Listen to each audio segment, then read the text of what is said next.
Campagne pour les européennes, Emmanuel Macron appelé à la rescousse pour éviter la déroute annoncée à ce stade par les sondages. Et le dernier en date, celui d'Opinionway pour Europe 1, CNews et le JDD, donne 10 points d'avance pour la liste du Rassemblement national de Jordan Bardella. La candidate Renaissance, Valérie Ayé, largement distancée et menacée par la liste socialiste de Raphaël Glucksmann. Emmanuel Macron n'a donc plus le choix, il doit s'investir directement. Marie-Hélène Trémollet.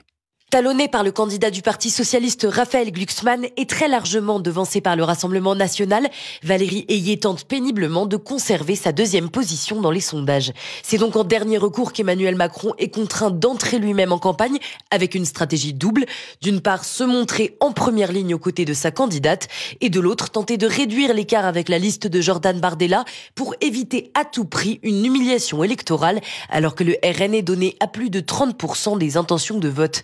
Ainsi, mercredi dernier, le président dénonçait l'hypocrisie du parti sur la question européenne. Puis vendredi, le chef de l'État encourageait publiquement sa tête de liste.